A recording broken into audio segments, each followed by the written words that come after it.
Okay, so I woke up this morning to an incredibly pleasant surprise to find that around 3:30 Eastern my time, Moonbeast published patch notes for an update expected to drop later today. Now, this update is kind of a big deal, and got an article here on ARPG Life. Gonna quickly run through this. So, Darkhaven update unleashes hardcore mode and endless lair. Hardcore mode. That's right. That's right, boys. Darkhaven now has hardcore. So, I'm not gonna read through the entire thing, but we're just gonna skim through this because I want to point out some really exciting stuff. I am super hyped for this patch. This is great stuff. So patch notes are out for changes to the Darkhaven demo. Servers are set to be updated today, February 22nd at 1 p.m. Eastern. The hardcore patch introduces hardcore mode, endless dungeon, and more fast travel options, along with a ton of QOL, bug fix, and some tuning for a better demo experience. So right off the bat, at the top of their patch notes here, there's a warning. They have not implemented single player save versioning yet.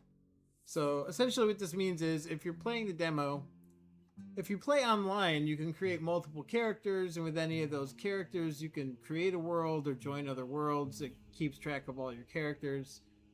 For single player, they don't have the ability to switch characters or save multiple characters in the demo yet. It is coming. It's not there now. If you really want to do it and you're somewhat tech savvy, you can manage the files in your save folder to kind of back them up before you create a new character. And then if you want to play one of your existing characters, you kind of move them back into the folder. But anyway, I know that's way too fiddly for a lot of people, but if you are tech savvy and you really want more than one offline character, there is a way to do it right now. It's just not super user friendly yet. But anyway, if you want to play multiple characters, just play online. You just make a private server in the online game, and you know it's basically feels the same. And the other difference is it's not saved locally, but. So highlights, added endless lair. They're leading with that, which is very exciting. So we'll get more about that when we get to the dungeon section. Added hardcore mode, which I think a lot of people are going to be focused right on that, line number 2. That is going to be a big deal for a lot of people. A lot of people don't even want to bother playing an ARPG unless it's hardcore. So... And I know, trust me, I know there's tons of you probably hearing this right now going, hardcore mode, I don't want my character, blah, blah, blah, blah. I get it. Not everybody wants it. That's why they have hardcore mode or not hardcore mode. You can play however you want. So far, what I've seen from these guys, they're all about choice. They want the player to be able to play how they want to play within the constraints of their vision for what the game is. So that's very cool. You can now use dungeon entrances as waypoints from within the dungeons or from the overworld once you've been inside. So this is really cool. One of the feedback things that I've been seeing a lot, I follow this very closely in their Discord, but a lot of people were not happy with having to backtrack in the dungeon. So you go in a dungeon, you clear it, kill the boss, whatever, and then you got to run back to the exit to leave. Not anymore. You just pull up the dungeon map, click on the little hex icon at the dungeon entrance, and out you go. So, yeah, and it says from the overworld too? Is that what it said? Yeah, so I guess if you've been inside of a dungeon, once you leave it, if you've been inside of it, you can use the main world map to port back to the entrance of that dungeon, which is very cool. Improved ability to traverse rough terrain. I'm guessing that's just some performance tuning, or I don't know. I don't know what that is, but it's an improvement. Sounds good to me. Significant changes to earlier difficulty tiers. That one I think is good too and important, because another piece of feedback that I saw quite a bit was, people joining and just going online and joining a public game, and the whole world's already taken by the necropolis, right? So they can't do their Lum quest. They're level 1, they got no gear, and the whole world is full of 6 and 7 skeletons and zombies and mages, right? And they're just going, what the hell is this? I can't play this game. This is nuts. So yeah, I think some tweaks there is good. And also I really recommend private servers to start for your first run through. Do it on the default difficulty or even easy if you want, and do it offline or in a private server. Don't jump straight into a public server, because if you don't know what you're doing, it's likely to be as frustrating as fun doing it that way. So stability, fix several crash bugs. This is good. We like this. It is, mind you, a pre-alpha demo, so it's super early. This is not like a typical demo that you would see where, hey, we've launched our game and here's a small piece of it that you can try. No, that's not what this is. This is, hey, we've got this so far and we think it shows our vision for what we're trying to build. What do you guys think? Right? It's a different thing. So there's going to be some crashes, some instability. I've seen some Steam reviews of people totally ripping the game because they're like, oh, this game sucks. It doesn't have everything that PoE 2 has or D4 has or blah, blah, blah, blah. I'm like, dude, it's not meant to. It's not a release or even an early access or even a beta. Here's a snapshot of what's going on in our imagination. We want to see what you guys think about it. So anyway, enough. Rant off. I will. I'll keep myself in check about that. But when you're looking at this, if you haven't played it yet and you're looking at what you're seeing and you're judging it, just remember, this is not a small piece of a finished game for you to try before you buy. This is a small piece of a vision that is under construction. That's all. Leave it there. So heroes starting out with a flask on PZ and Journeyman. Okay, so the new default level is Journeyman instead of normal. That makes sense. Heroes start with a flask on PZ and Journeyman. So that's another thing I saw people saying, like, help, I have no potion. Where's my potion? So the idea for the game is that you don't start with that, and you've got to find a flask. It's loot, right? And there's different tiers and qualities, and you can get magic and rare, and so it's just like any other piece of inventory equipment, right? You don't necessarily start with it. But now, on the easiest difficulties, they are going to have you start with it. So, people who are new to ARPGs and maybe not familiar with the concept, haven't been following the game, don't know that they have to go and find a flask. Now when they start on the default difficulty or the easy difficulty, they'll have a flask already, which is good.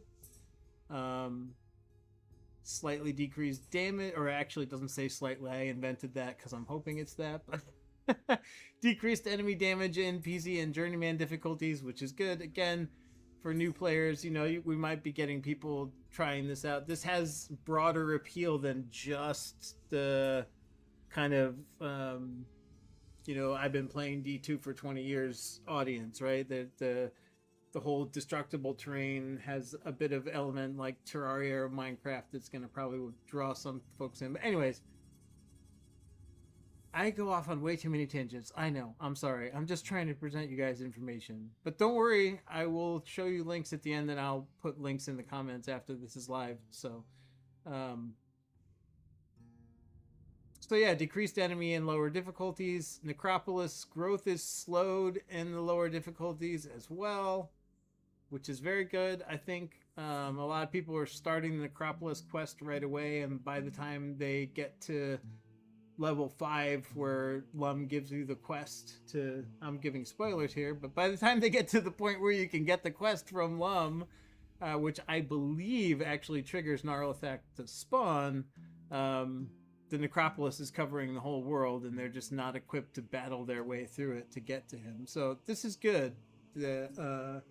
that it slowed down the spread of Necropolis a little bit for the easiest difficulty levels. I think this is really important. Like, I get, and I know a lot of people that are going to be paying attention to anything I have to say will also get this, that the intent of this game is to be somewhat challenging. But not everyone understands that, and not everyone is going to warm to that immediately upon downloading demos. So I think this is a really good and really smart play on Moonbeast's side to kind of provide a gentler introduction to the world of ARPGs that myself and most of my listeners will obviously love, watchers. So yeah, known issue. Okay, so the cooldown is decreased and the healing is increased. That's good for flasks. That's I think a good change. Even in the harder difficulty levels, the healing was a little bit difficult. I mean, you got mobs hitting you for 80% of your health in one hit, and your potion's not healing you for half of that. So I think this is good. Use it more often and get more heal. I like this. Oh wait, healing rate. So it's not healing you more, it's just healing you faster, which is still good. Still good. But it will not apply to flasks I already have. So if you've already been playing the demo, you got a character with a flask on it, these new cooldowns and faster healing is not going to impact your existing flask. You will have to go and hunt one. Cry me a river. You have to find something in an ARPG. All right, and mana restored on respawn, which is also a great change. You know, if you're near your respawn, you keep getting killed, and then you're respawned with no mana, you're stuck with just basic attacks. I can easily see that leading to a loop of frustration, which we don't need in a demo. Skills, fix an issue. Okay, that's weird. I never saw that, but glad that's fixed. Increased skill cap, that is very good. So I think, I'm not 100% sure, but I think just by picking the skills and leveling to 8, you can get them to level 6. And before this patch goes live, the skill level can only be boosted to 7, even though your character can be 8. So if it's 6 and you get a +2 to your Glyph Lunge or Bloodlash or whatever it is. I've even seen like +3, and I don't quote me on this, but I want to say I've even seen a +4 to a skill. That was totally useless if you know your skill's already 6 and it's capped at 7. It might as well just be a +1. So this is a very good change. One could argue that it could have gone to 10 if there are +4s in the game, but at the same time, they definitely don't want to trivialize it and make it too easy. I mean, toning down the early game for easier difficulty levels to give people a softer landing that are new to this territory, fine, great, I get it. But they don't want to be making stuff trivial for experienced players who are at the level cap for the demo. That's one thing they definitely don't want to do, because that would be just as bad as making it too hard for the new people. So terrain damage decrease, I'm down with that. This is sometimes too much terrain damage. Bloodlash, well, that's a nerf, but I think that's probably okay. 100%. You're rooting something 100% of times every time you hit it. That's also an attack. If it was a spell, right? If you're casting a root spell or a CC spell, I could see that quote-unquote hitting 100% of the time, with maybe the monsters having some kind of resist or diminishing returns on cooldown. Like if you've just been rooted, you can't be rooted again. But for it to be an attack that does damage and also root 100% of the time, that seems a little excessive. So I think it is a nerf, but I think it's fine. It's fine. And honestly, I hate myself for saying this, and other people probably will too, but if you're listening, Moonbeast team, Reprise is OP. Shh. Reprise, overpowered. 75% is too high, guys. It's too high. Anyway, I never said any of that. I'll deny it. except that you have it on video. So, graphics, adjusted bloom and fog settings is good. I heard some people complaining it was blurry. Maybe this will help them. I've never had that issue. It's looked fantastic to me since day one. Maybe I'm just blessed that my 5-year-old laptop's graphic card somehow miraculously rendered it perfectly. I don't know, but hopefully this fixes it for people that were having that problem. All right.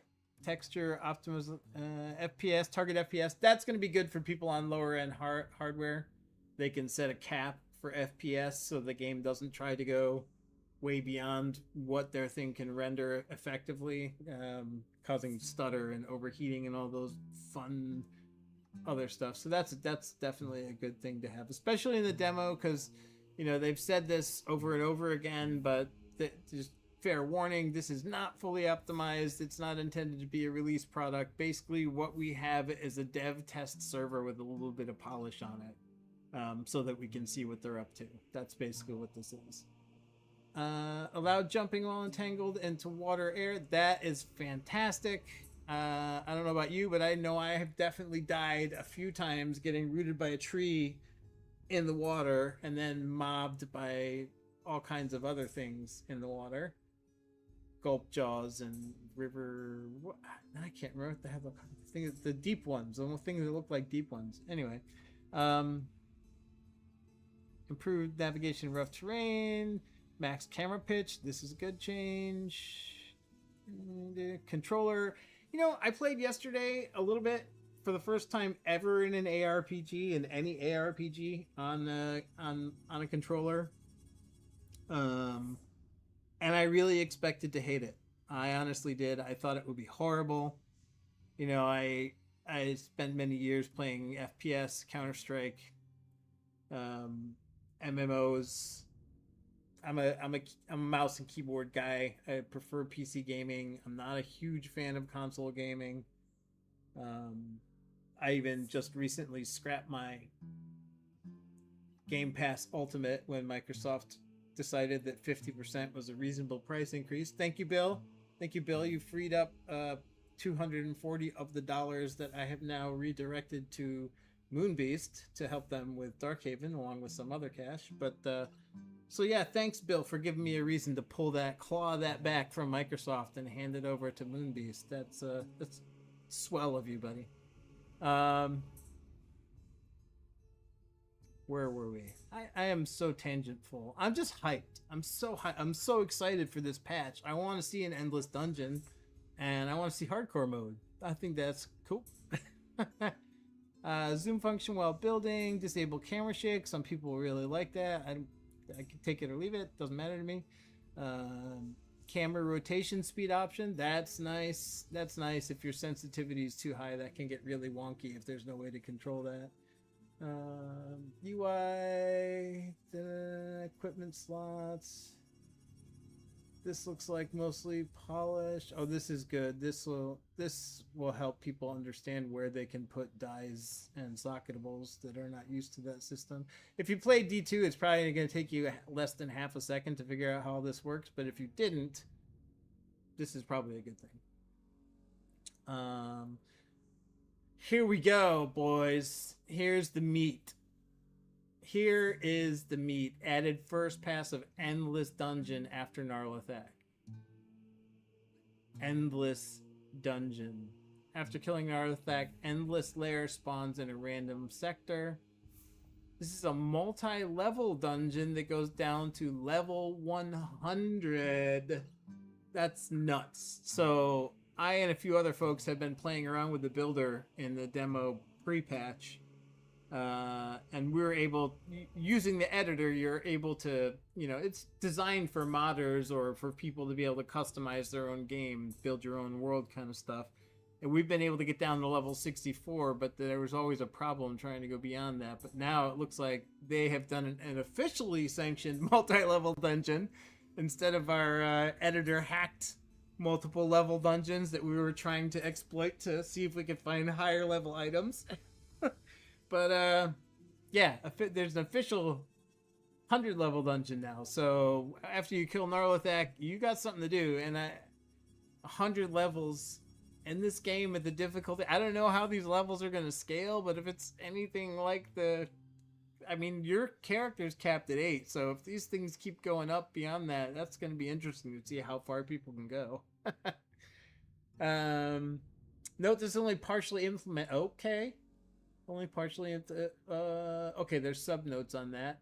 So, no mechanism for resetting. You want to try again. Well, with 100 levels, I don't think people are going to... Well, okay, yeah, that makes sense. So, if you get like 3 levels in and your character can't progress any further, you can't go any deeper, you might want to do it again. That's fine, though. You just, yeah, join a different world or start a new one. That's not a big deal. The way they have this set up, that's easy. It doesn't boot you out on death.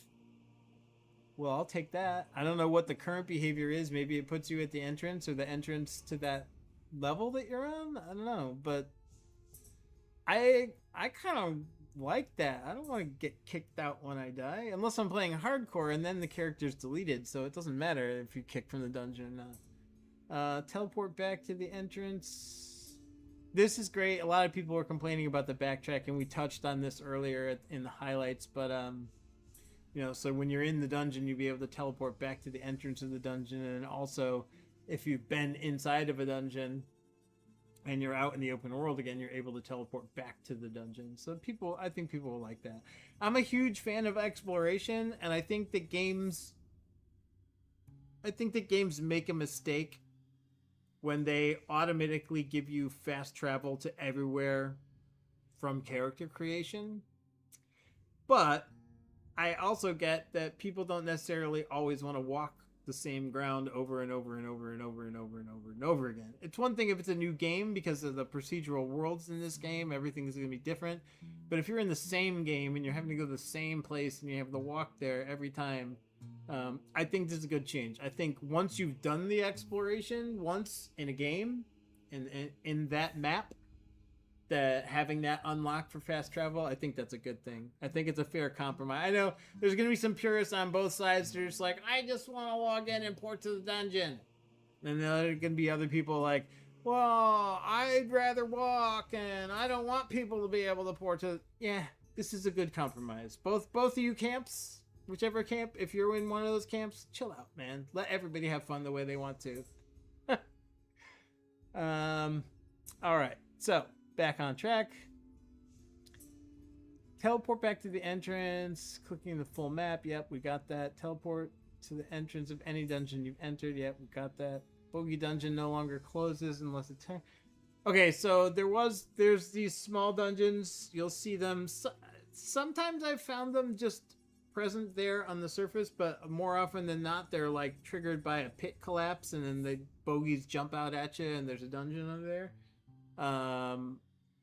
So those dungeons had a weird bug where they're supposed to, the intention is once they've been cleared and you leave them, they disappear because they're kind of like a temporary thing that can just like randomly pop up wherever. And you don't want to eventually have the whole world covered with these dungeons, but apparently they were closing without a boss kill, which meant someone could go in a dungeon, clear the mobs, get to the boss, and be like, oh, you know what, I better go check my, make sure my skills are up to date, and I want to craft some stuff, so they'll go back to the stash or lum or whatever, and then try to go back to the dungeon, and it's gone. So this, it looks like that they've stopped the dungeon from despawning unless you've killed the boss, which is definitely a good change. And I said I wasn't going to read through all of this, but I pretty much have now, but that's okay. That's fine, whatever. Mobs have reduced aggro, blah, blah, blah, blah. Okay, so if you're running through a lower level area to get somewhere, you don't have to worry about getting mobbed by things that are going to give you little to no experience. That's good. Remove strata damage. Yeah, the first time I fought him, I ended up in a very deep hole, and I'm pretty sure it was his damage and not mine doing it. So this is definitely a good change. Definitely a good change. Temporarily removed public game functionality. So you might look at that and go, oh, that's not good. Why are they doing that? I actually think that is good. I think that's good for the players, and I think it's good for Moonbeast, and I will tell you why. because in Discord, I've pretty much lived there since the demo dropped. And I've seen a lot of people come in and complain about, like I said at the top, where the whole world is necropolis, or somebody D plus is digging holes at the starting area and sinking new players 100 feet below the earth before they can even talk to Lum and get a quest. So I think disabling public games probably going to create a better experience for a lot of players. I'm probably going to generate a lot less negative reviews for the game on Steam, which is critical because in this day and age, trying to make a game the way that Moonbeast is making it really relies on the good reviews. So they need to make sure that people aren't getting a false impression because they joined a public world where there's shenanigans going on. It's fine for players that want to do that shenanigans, but it's probably better that that's in a private world and that you're not getting players who don't know what's going on and coming into that scenario. At least for now, yeah. So, yeah, restored ability to rename to name worlds. Okay, that's good. That was cool. Yeah, as far as, I mean, speaking of shenanigans, I understand that people were making some names that were not cool, and I don't think the developers anticipated people's level of degeneracy. But apparently they've got a fix for that now because they're letting us name them again. Restored ability to name worlds. Yes, we just read that. Last world.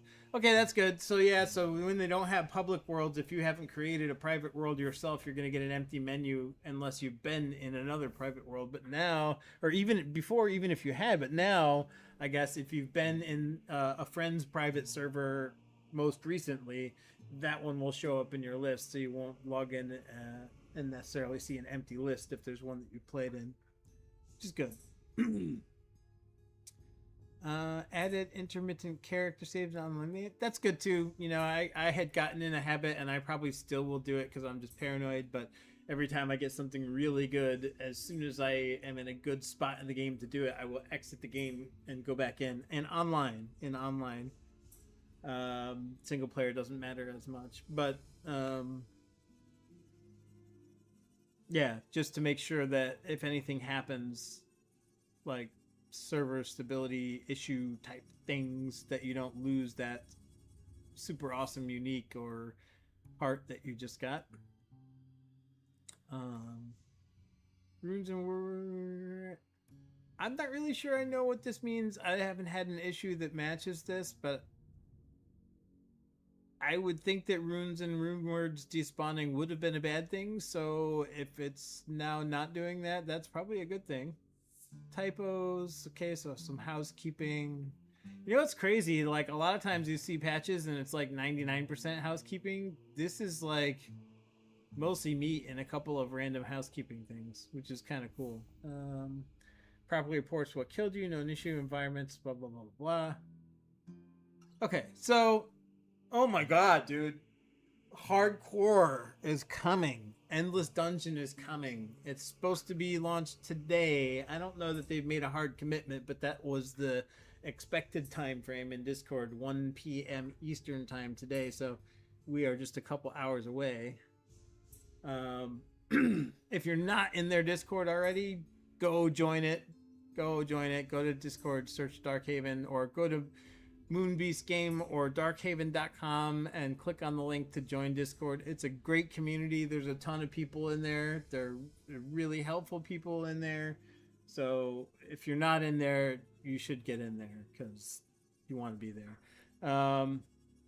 If you haven't downloaded the demo already, there's a link to it here on ARPG Life, and I will add links in the comments after this stream is done on the YouTube video. So, you know, if you're watching this video as after the stream, you will have a link right there to click.